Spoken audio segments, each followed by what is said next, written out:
Now I lay me down to sleep. I pray the Lord my soul to keep. If I should die before I wake, I pray the Lord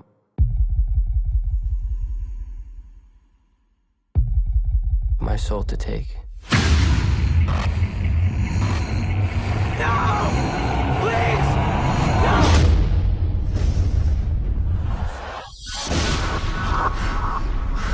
What just happened? You have this incredible filmography that spans decades, and I've always thought you could look at your films to see kind of what scares kids throughout the years. Look at Nightmare on Elm Street to see what scares kids in the 80s, and Scream to see what scares kids in the 90s. Based off the films you're making today, what do you think scares kids? I think it's the same thing. It's adults, incompetent parents, police that don't understand what's really going on.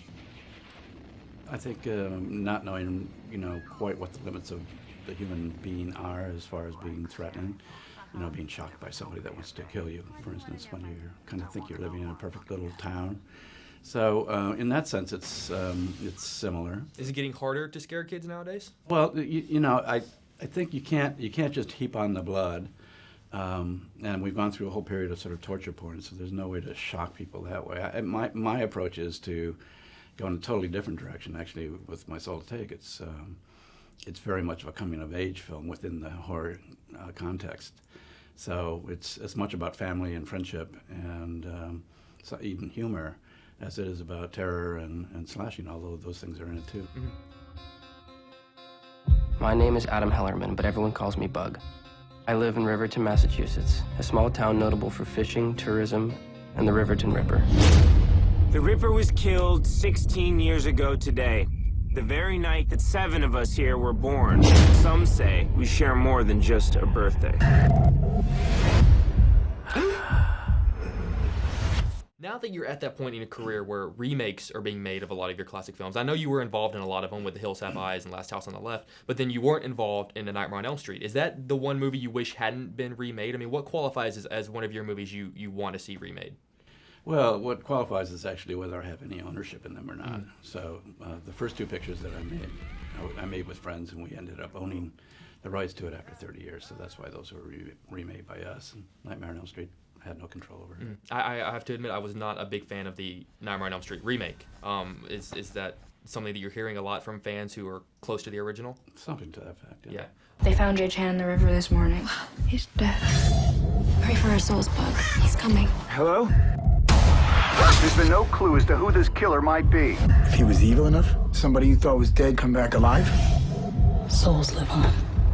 Do you think the Ripper came back to take his revenge? What if his soul went into one of the 7 kids who were born the night he died? Bug? Pray for our souls, Bug. What is one of those movies of yours that if you see late at night, you've got to sit there and stop and watch it? Or is there one movie that scares you the most that you've made? My Soul to Take. Really? Good answer. Yeah. It's, My Soul to Take is a very personal film, actually, in many ways. It has echoes to the way I was raised, to my family situations in some ways.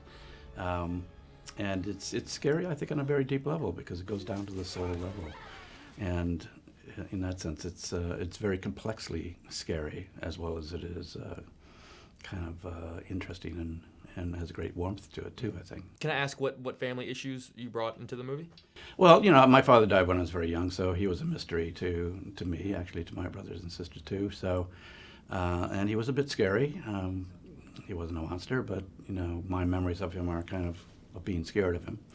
So that sense of a father who threatens to be almost violent, I think, was very much a big impression on me. There's a lot of sort of scary father figures in my film. But which one? Do you know who your father was? Take a look in the mirror, Bug.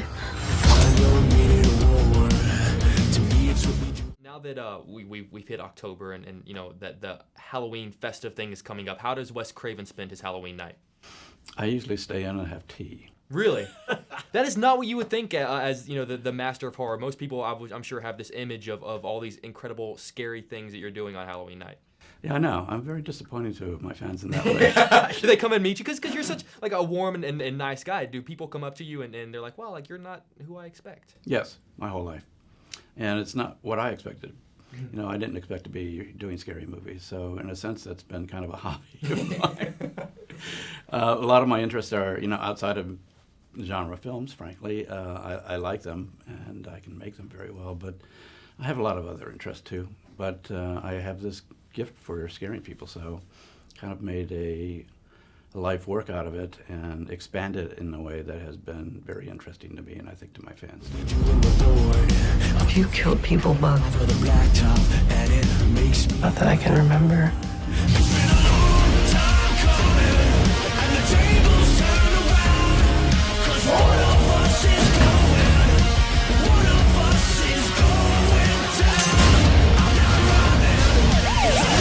You want to mess with someone? Mess with me.